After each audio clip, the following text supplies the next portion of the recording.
하나님이 저와 여러분의 삶에 큰 은혜를 베푸실 줄로 믿습니다. 신앙을 가지고 나서 그의 삶이 점점 좋아지는 사람이 있는 반면에, 또 신앙을 가지고서도 여전히 과거의 모습 그대로 전혀 달라지지 않은 사람들도 있습니다. 우리가 신앙을 갖게 되면, 즉 예수님을 만나고 하나님의 은혜를 누리면서 우리의 삶에는 긍정적인 변화가 일어나는 것이 자연스러운 일일 것입니다. 화가 많던 사람이라면 얼굴에서 분노가 빠지게 되고, 늘 불평을 일삼던 사람이라면 그 입술에서 이제 불평이 사라지고 감사가, 또 찬송이 나오게 되는 것 말입니다. 더 나아가서 예수님 만나고 나서 내 삶의 방향이 바뀌고 가치관이 바뀌었습니다, 이렇게 말하는 사람들도 많이 있습니다. 지금까지는 다른 사람의 일에 전혀 관심을 갖지 않았지만 늘 내가 중요했던 사람이었는데, 예수님 만나고 나서 다른 사람이 보이는 거예요. 다른 사람을 돕고 싶고 섬기고 싶고, 그렇게 우리의 삶이 변해가기도 한다라고 하는 것이죠. 오늘 우리가 살펴보게 되는 바울 역시 예수님 만나고 나서 그의 삶에 놀라운 변화가 일어나기 시작했습니다. 아니, 그의 삶이 180도로 전혀 다른 인생이 됐다라고 하는 거예요.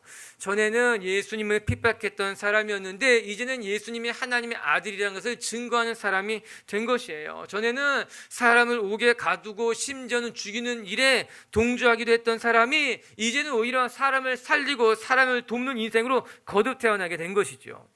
바울만큼 그의 삶이 변한 사람이 어디 있겠을까? 그런데 그의 삶이 나쁘게 안 좋은 방향으로 변하는 것이 아니라 오히려 더 좋은 쪽으로, 많은 사람들을 이롭게 하는 쪽으로 변해갔다라고 하는 것이에요. 그것이 부러운 일이죠. 사람이 변했는데 좋게 변했다는 거예요. 더 귀하게 그의 삶에 좋은 열매가 맺혀지게 됐다라고 하는 것이에요. 전 여러분의 삶도 이렇게 흘러갈 수 있게 되게 주님의 이름으로 축복합니다. 오늘 말씀은요, 이렇게 끝맺고 있어요. 31절을 같이 한번 읽어볼게요. 시작.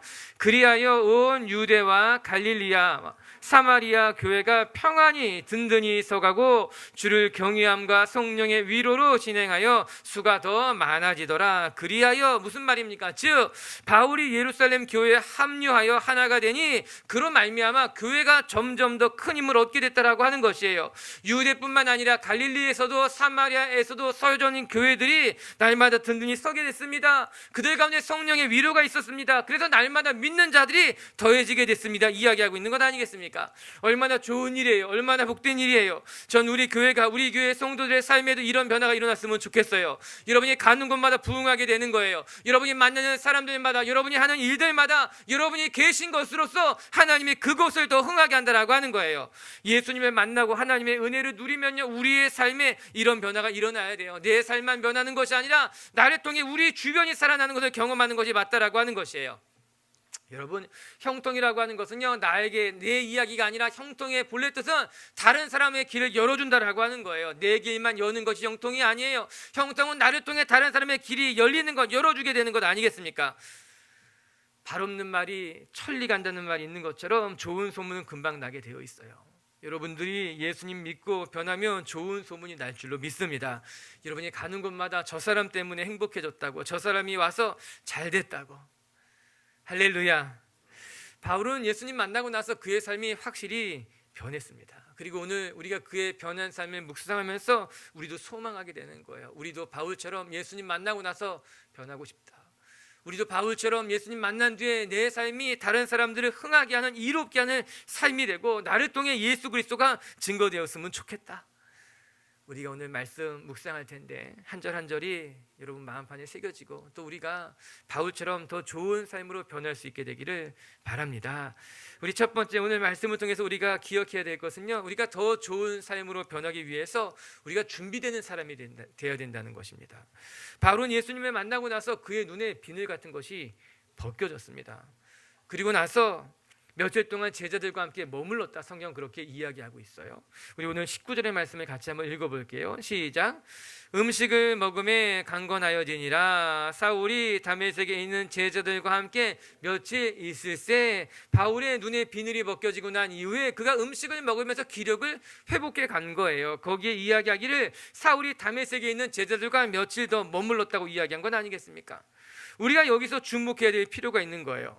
바울이 예수님을 만나고 나서 극적으로 만났지만 그 만난 뒤에 예수님의 제자들과 그 자리에 며칠 함께 보냈다라고 합니다.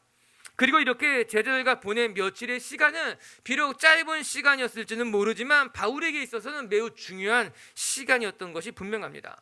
바울을 평생 붙들고 있었던 유대적인 신념에서부터 벗어나는 시간이 되었어요. 또한 예수님의 제자들과 함께 떡을 떼고 기력을 회복하면서 한편으로는 복음이 어떤 것인지에 대해서 듣게 되었을 것 아니겠습니까? 예수님을 믿고 따르는 삶이 어떤 것인지 제자들에게 들은 것이겠죠. 그리고 분명 그 자리에는 바울의 눈을 뜨게 하는데 결정적인 역할을 감당했던 아나니아가 있었을 것이 분명한 것 아니겠습니까? 여러분, 아나니아라는 사람이 얼마나 귀한 사람이었어요. 바울에게 있어서는 신학자 윌리엄 바클레이는 그가 말하기를 아나니아를 가리켜서 기독교 교회에 있어서 잊혀진 위대한 영웅 중에 한 사람이다, 그렇게 이야기합니다. 바클레이의 말처럼 아나니아라고 하는 사람은요, 유명한 사람은 아닐지 몰라요. 많은 사람에게 알려진 사람은 아닐지 모르지만 그는 기독교 역사상 매우 중요한 역할을 감당했던 사람임에 틀림이 없습니다. 바울이 기독교 역사상 참 대단한 일을 감당했다면 그 바울을 바울되게 했던 내 귀하게 쓰임받았던 사람이 아나니아 아니겠습니까? 오늘 바울은 그 아나니아와 함께 며칠을 머물면서 그에게 많은 것들을 듣게 되었습니다. 아니, 하나님께서 아나니아에게 무엇이라 이야기했습니까? 바울은 이방인들을 위해서 택한 나의 그릇이라고 이야기했습니다. 그가 나를 위해 많은 고난을 받아야 될 것이다 또 이야기한 것 아니겠습니까? 아마도 아나니아가요, 바울과 함께 머물면서 하나님에게 들었던 이야기를 했겠지요. 바울 선생님, 당신은 귀한 사람입니다. 하나님이 당신의 삶을 이미 선택했고 당신을 통해서 하나님께서 복음을 전하게 될 것입니다. 바울은 그 며칠 동안 아나니아와 예수님의 제자들과 함께 머물면서 그의 삶에 많은 것들을 깨닫게 될 것이고 그의 삶에 하나님의 계획을 발견하는 얼마나 귀한 시간이었겠는가 하는 거예요. 그리고 생각해 보면요, 여러분, 우리는요 누구와 함께하는가가 중요한 것이에요. 내가 지금 무엇을 하는지도 중요하지만 그보다 앞서 우리가 어떤 사람들과 있는가에 따라서 우리의 생각이 변하게 되고요, 우리의 삶이 변하게 되어 있어요. 그래서 좋은 사람들과 함께 모이고 좋은 사람들과 나누고 좋은 사람들과 꿈을 꾸는 것은 중요한 일인 거예요. 좋은 사람들과 함께하면요 좋은 것을 꿈꾸게 돼요. 좋은 사람들과 함께하게 되면요 좋은 열매가 맺혀지게 되어 있어요. 반면에요, 나쁜 사람들과 함께하게 되면요 못된 일을 도모하게 되는 것 아니겠습니까?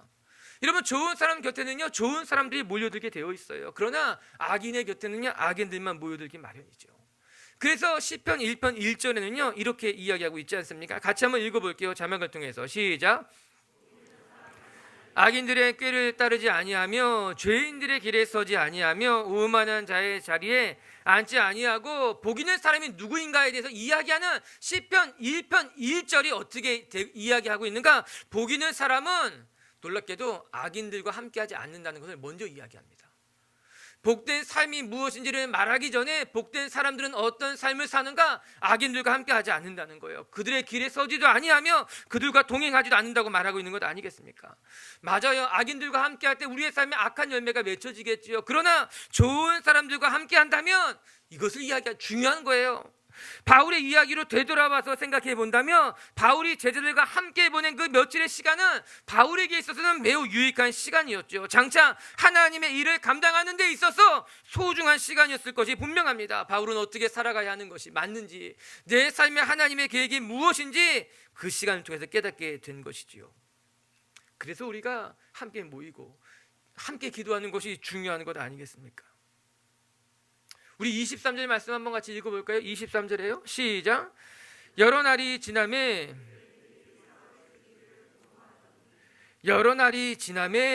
다메섹으로 다시 돌아온 그에게 그가 며칠의 시간에 걸렸는지 보여주고 있는 거예요. 사도행전에서는 단지 그날이 여러 날입니다, 그렇게 이야기하고 있지만 갈라디아서를 보게 되면은 그가 3년이라는 시간 동안 여기에 머물렀다는 것을 발견할 수 있게 됩니다. 이게 굉장히 중요한 대목이에요. 우리 갈라디아서 1장 17절과 18절을 같이 한번 읽어볼게요. 시작.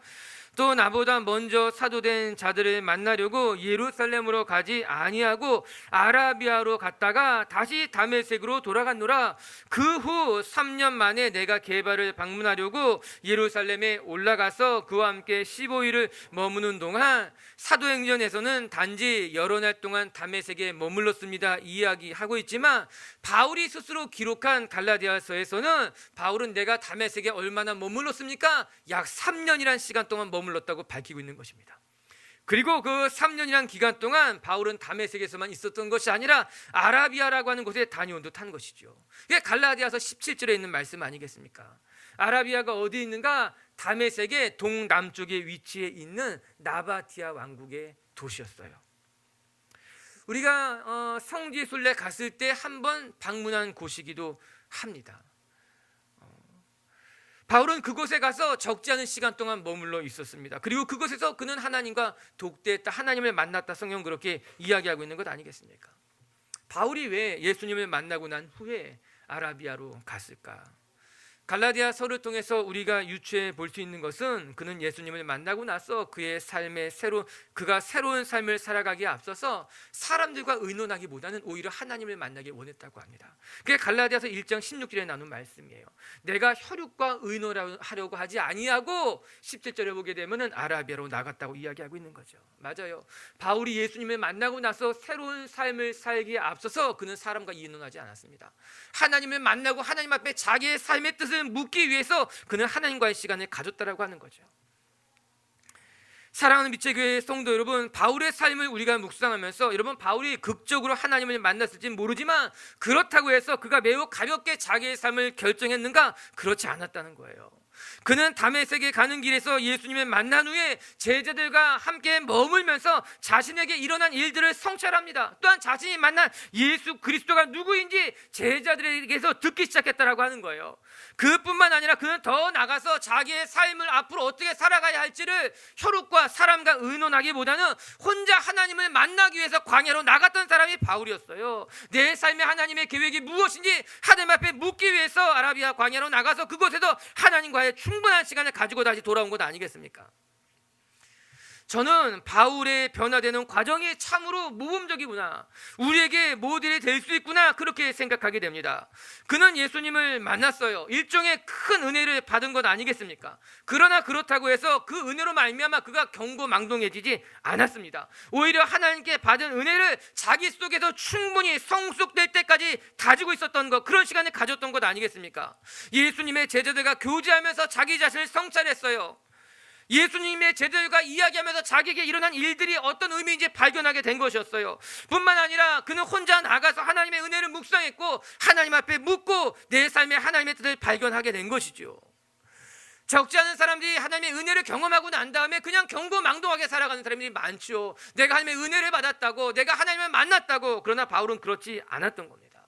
하나님의 역사를 행하기에 앞서서 그는 충분히 기도했고 충분히 묵상했고 내 삶에 하나님의 계획이 무엇인지를 철저하게 확인하는 시간을 갖고 하나님의 앞에 쓰임받는 사람이 되었지요. 이것이 바로 바울이 우리에게 보여준 하나님 앞에 쓰임받는 사람이 어떻게 준비되어야 되는지를 말해주는 거예요. 은혜 받는 것도 중요해요. 하나님 앞에 쓰임받는 것도 중요하지만 그보다 앞서서 여러분이 하나님의 뜻을 발견하시고 하나님의 계획 속에서 더 성숙되어져 가는 시간들을 갖게 되기를, 준비된 분들이 되기를 주님의 이름으로 축복합니다. 두 번째, 오늘 바울을 통해서 우리가 확인할 것은 방향이 정해지면 그 방향을 향해 전심전력하는 것, 이것이 바울이 우리에게 보여준 모습이었어요. 그리고 우리 역시도 우리의 삶의 방향이 정해졌다면 우리는 주저할 필요가 없습니다. 바울은 예수님을 만난 후 그의 삶의 대대적인 전환이 이루어집니다. 방향이 새롭게 정해진 것이죠. 그리고 그는 그 방향을 향해서 돌진합니다.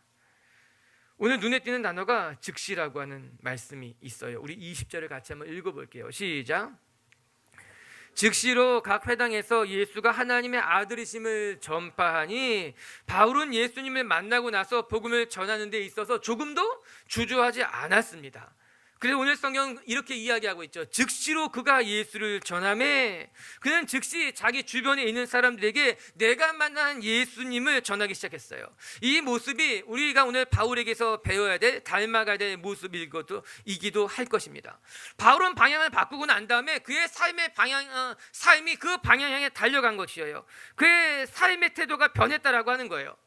여기서 즉시라고 하는 말은요, 시간적인 측면을 강조하는 말이라기보다는 그의 삶이 180도 변했다는 것을 강조하는 말입니다. 다메섹에서 예수님을 만나자마자 바로 예수님을 전했다는 것을 말해주는 것 아니라 그의 삶에 즉각적인 변화가 일어났다는 것을 강조해주는 말씀인 거예요.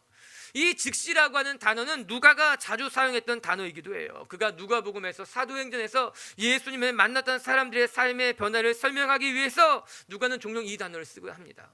즉시 그의 삶의 변화가 일어났다. 적지 않은 신앙인들이 예수님을 만나고 나서도 삶의 모습이 전혀 바뀌지 않은 경우들이 있습니다.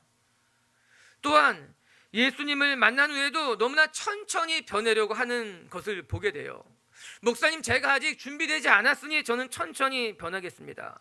제가 이제 교회에 처음 나왔으니까, 이제 막 나왔으니까는 좀 천천히 변하고 싶습니다. 그렇게 말을 하는 거죠. 물론 저는 그 말을 충분히 이해합니다. 그리고 이제 교회에 나왔으니까는 무조건 변해야 된다, 그렇게 절대로 말하지 않습니다. 억지로 되는 것이 아니기 때문입니다. 다 때가 되면 그 안에 변하고 싶은 자발적인 마음이 들고 또 변화가게 되는 것이겠죠. 그래서 저도 이야기합니다. 천천히 하십시오.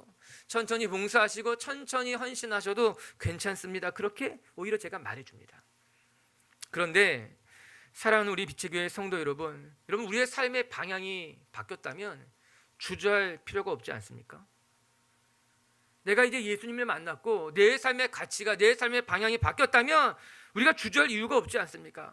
내가 지금까지는 나만을 위해 살아왔다 하더라도 내가 이제 신앙을 가진 후에 내가 예수님을 만나서 내가 이제 이웃을 위해 살아가야 됐다, 하나님을 위해 살아가야 하겠다고 결단했다면 더 이상 주저할 이유가 무엇이 있겠습니까? 강하고 담대하게 그 방향을 향해서 달려가는 것이 맞는 것 아니겠습니까? 내가 과거에는, 전에는 나만을 위해 살아왔을지 모르지만 내가 이제 신앙을 갖고 나서, 내가 예수님 만나고 나서 내가 하나님 위해 살겠다고, 내 삶의 방향을 바꿨다고 이야기하면 그 표대를 향해서 달려가는 것, 전심으로 전력하는 것이 맞는 말 아니겠습니까? 바울은 과거에는요, 예수를 핍박하는 삶이었지만 살아계신 예수님을 만나고 난 다음에 그의 삶의 방향이 완전히 바뀌게 됩니다. 방향만 바꾼 것이 아니라 그 바뀌어진 방향을 향해서 전심전력 달려가게 된 거죠. 즉시로 각 회당으로 나가서 예수님이 하나님의 아들이심을 증거하기 시작한 건 아니겠습니까? 여러분, 성경에는요, 이렇게 예수님 믿고 나서 변한 사람들이 굉장히 많이 등장하게 됩니다. 여러분, 사마리아 여인을 생각해 보시기 바랍니다. 이 여인이 예수님을 만나고 난 다음에 어떻게 합니까? 물 기르러 들고 나갔던 물동이를, 그 뜨거운 땡볕에 물을 담아뒀던 그 물동이를 버려두고 자기를 조롱했던 그 마을로 되돌아가서 내가 만난 예수, 그가 메시아라고 전하고 있는 것 아니겠습니까? 이 여인에게 있어서 이 물동이는 너무나 소중한 것이지만 예수님을 만난 감격이 너무나 감사해서 그 물동이를 버리고 즉시로 자기 마을로 돌아가서 내가 만난 예수를 전했다는 거예요. 여러분, 세리장이었던 삭개오를 한번 생각해 보시기 바랍니다. 그는 예수님을 만나고 싶었어요. 멀찌감치 뽕나무 위에 올라가서 예수님이 지나가는 것을 바라보고 있다가 예수님과 눈이 마주칩니다. 그리고 예수님이 그 삭개오에게 이야기하죠. 내려와라. 내가 오늘 내 집에 유해해야 되겠다. 삭개오는요, 너무나 기쁜 나머지 그 뽕나무 위에서 내려와서 예수님과 예수님의 일행을 자기의 집으로 다 초대하게 됩니다. 그리고 나서 삭개오가 무슨 말을 합니까? 예수님, 내 재산의 절반을 다 팔아서 가난한 자에게 나눠주고 싶습니다. 만약에 내가 누군가에게 빼앗은 것이 있다면 그것의 4배를 갚겠습니다. 이게 삭개오의 삶의 변화였다는 거예요. 그는 지금까지 많은 사람의 돈을 걷어서 자기의 욕심을 채우는 사람이었지만 예수님을 만나고 난 다음에 내가 너무 기쁜 나머지 삶의 방향을 바꾸기 시작하게 됩니다. 내가 가진 것의 절반을 다 가난한 자에게 나눠줄 것이고요, 나로 말미암아 고난을 당한 사람이 있다면 4배나 갚겠습니다라고 그의 삶의 방향만 바뀐 것이 아니라 그 바뀐 방향을 향해서 자기의 모든 것을 다 헌신하고 있는 것 아니겠습니까? 여러분, 가슴이 뜨거워지지 않습니까? 우리도 바울처럼, 우리도 사마리아 여인처럼, 우리도 삭개오처럼 예수님을 만나고 난 다음에 정말 우리의 삶에 진정한 변화가 일어나고 싶지 않습니까? 내가 지금까지 어떻게 살아왔는지 중요하지 않습니다. 내가 예수님 만났으니까, 내가 이제 신앙이 생겼으니까는 나도 삭개오처럼, 사마리아 여인처럼 주님 바라보고 주님을 향해서 달려가길 원합니다. 오늘 바울의 변한 모습을 보고 사람들이 놀라기 시작합니다.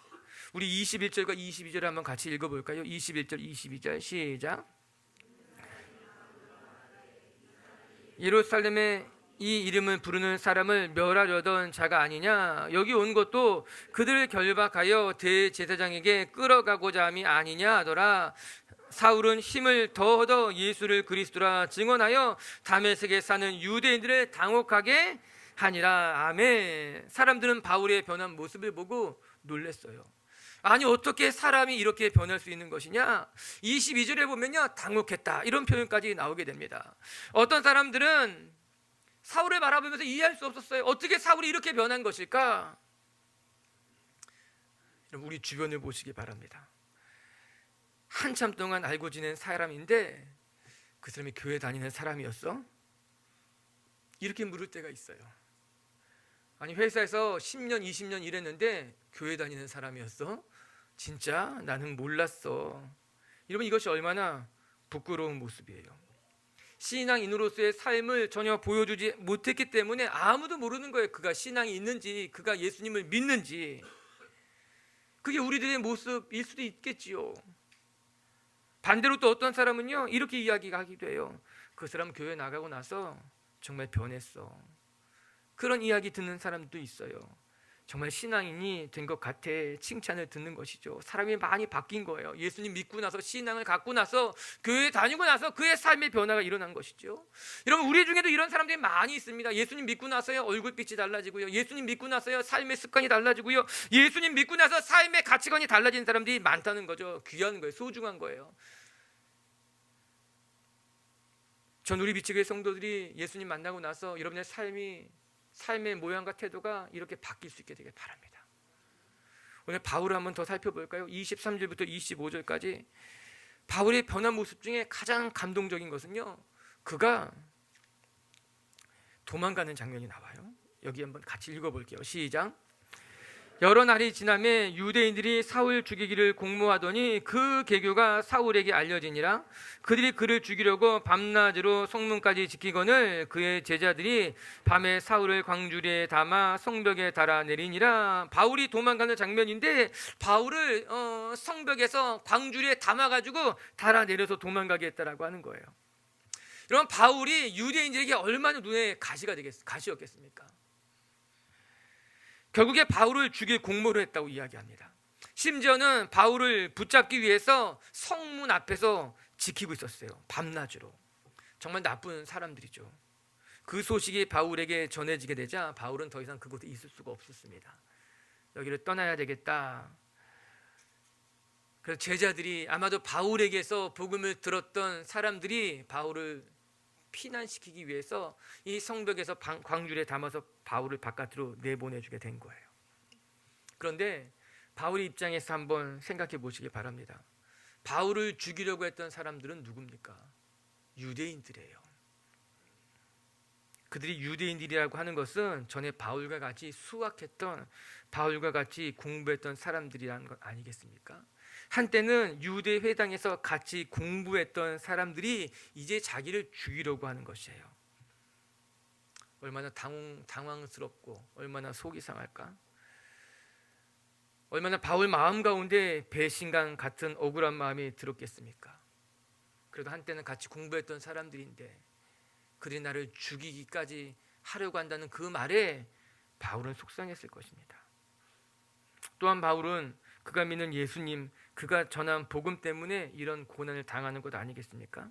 그래서 바울은 성에서 몰래 도망가야만 하는 신분이 되었어요.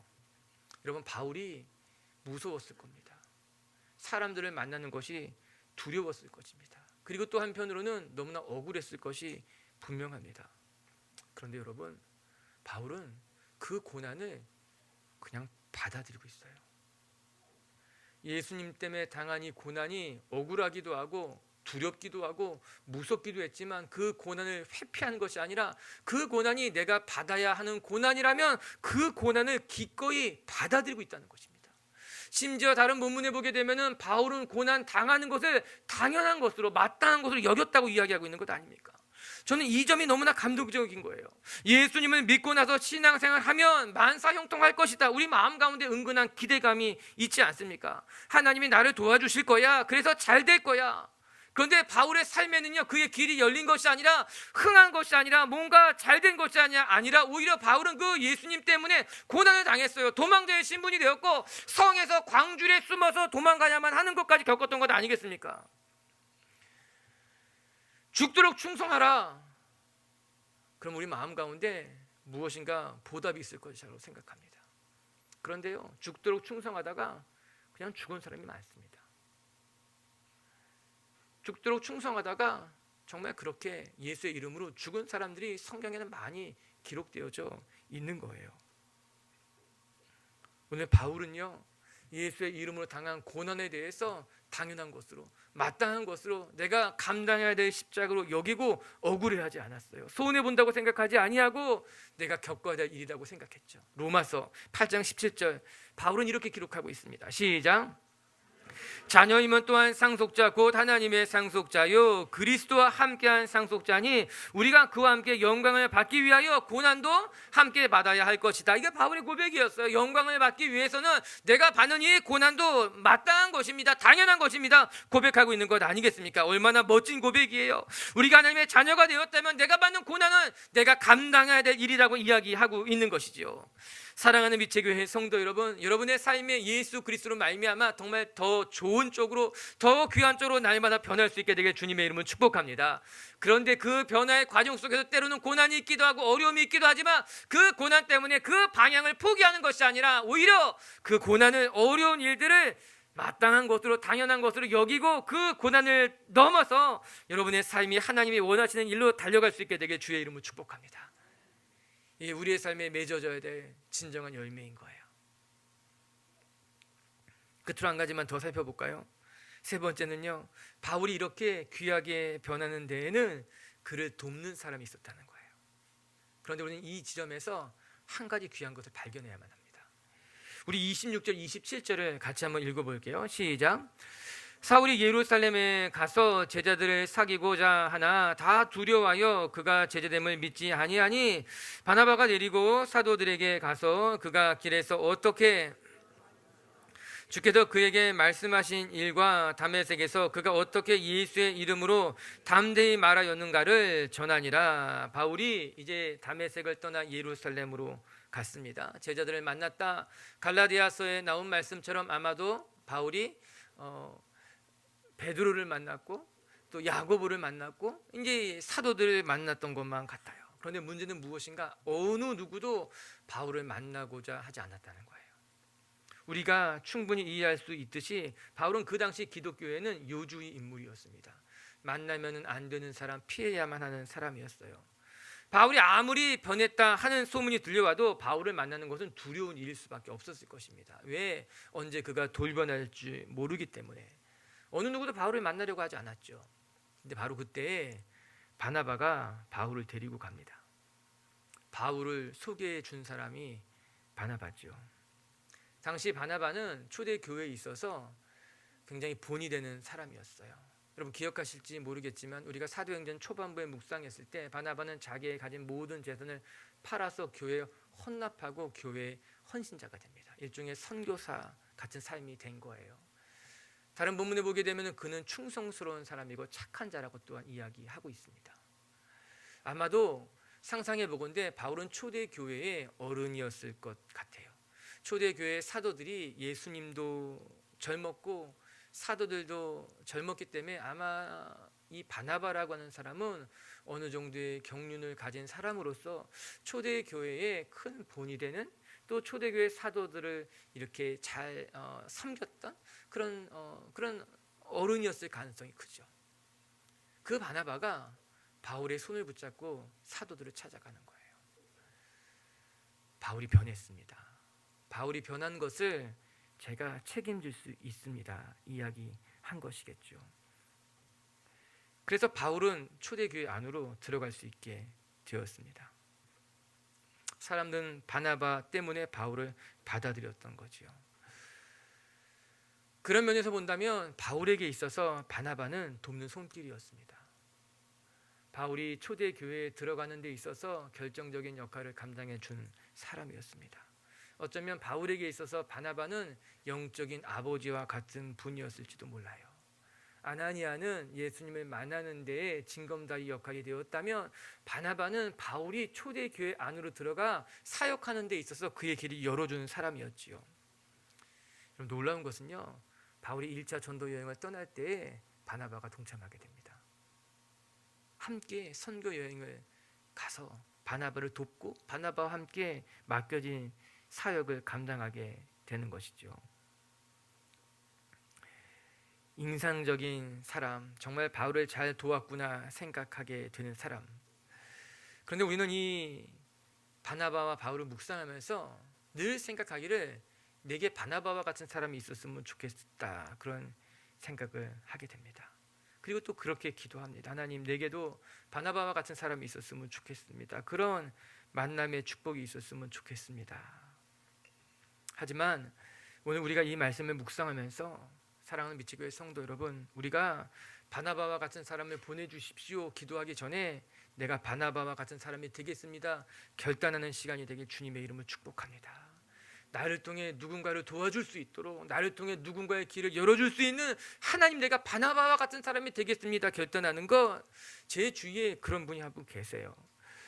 이분이 돈이 많은 분도 아니고 대단히 탁월한 사람도 아닌데 이분은 참 다른 사람들의 필요를 잘 보고 다른 사람의 길을 잘 열어줄 줄 아는 사람이에요. 참 귀해요. 너무나 귀해요. 왜 속된 말로 파이를 크게 한다는 이야기가 있지 않아요. 저는 그분을 보면요, 그 생각이 들어요. 늘 적은 파이를 나눠 먹기 급한 이 시대 속에서 이분은 참 파이를 크게 만들어요. 자기 길만 잘 되는 것이 아니라 다른 사람의 길도 잘 되게 만들어 주려고 해요. 또 그렇게 만들어 줘요. 그래서 많은 사람, 적지 않은 사람들이 이 사람을 통해서 정말 많은 길을 경험하게 되고 길이 열리는 것을 보게 되죠. 아, 정말 귀한 사람이구나. 바나바와 같다는 생각을 전 속으로 했어요. 아, 정말 다른 사람들의 길을 열어줄 수 있는 정말 귀한 사람이구나. 오늘 우리가 말씀을 묵상하면서 우리가 기도해야 될 것은, 하나님, 내게 바나바와 같은 사람을 보내주십시오. 우린 여기에서 이제 벗어나서 하나님, 내가 누군가를 돕고 누군가의 길을 열어줄 수 있는 바나바와 같은 사람이 되었으면 좋겠습니다. 누군가 정말 변하기를 원하는 사람이 있다면 그 사람이 온전히 변할 수 있도록 그 사람의 길을 열어주는 사람. 저는 우리 빛의 교회가 그런 교회가 되기를 바랍니다. 그리고 여러분 한 사람 한 사람이 그렇게 바나바처럼 다른 사람들을 섬기고 돌볼 수 있는 하나님의 사람들이 되기를 주님의 이름으로 축복합니다. 말씀을 정리하십시다. 여러분, 사람은요, 신앙을 가지고 나서 점점 더 좋은 방향으로 변하는 것이 자연스러운 일일 것입니다. 전에 우리가 몰랐다면 이제는 우리가 예수님 만나고 나서 더 좋은 방향으로 변해가야 되겠지요. 전 우리 빛의 교회 성도님들의 삶이 점점 더 좋은 쪽으로, 점점 더 아름다운 모습으로 그렇게 성숙되어져 가고 변해져 갈 수 있는 하나님의 사람들이 되기를 주의 이름으로 축복합니다. 첫 번째, 우리의 삶에 좋은 변화가 일어나기를 원한다면 우리는 그것을 준비할 줄 아는 사람이 되어야만 될 것입니다. 바울이 예수님 만나고 나서 제자들과 며칠을 유하면서 아라비아로 가서 하나님을 만나면서 하나님의 사람으로 준비되는 것처럼 여러분들도 여러분의 삶에 하나님의 뜻을, 하나님의 계획을 발견하기 위해서 정말 더 잘 준비되는 하나님의 사람이 되기를 주의 이름으로 축복합니다. 두 번째, 그리고 그렇게 여러분의 삶이 방향을 정했다면 전심전력하십시다. 우리의 삶이 방향이 정해졌다면 이제 내가 이웃을 위해 살겠다고, 하나님을 위해 살겠다고 방향이 정해졌다면 주저할 이유는 전혀 없습니다. 인생은 짧아요. 시간도 금방 지나갈 거예요. 전 여러분들의 삶의 방향이 정해진 대로 그 표대를 향해서 전심전력할 수 있는, 최선을 다할 수 있는 하나님의 사람들 되기를 바랍니다. 그리고 세 번째, 바울은 바나바를 통해 귀한 인생으로 거듭 태어나게 되는 것처럼 우리 기도합시다. 하나님, 나 혼자 잘 사는 인생이 아니라 나를 통해 바나바가 살아나고 나를 통해 이웃이 살아나고 교회가 살아나는 하나님의 사람이 되게 하여 주시옵소서. 우리 찬양 하나 같이 하고 기도할게요.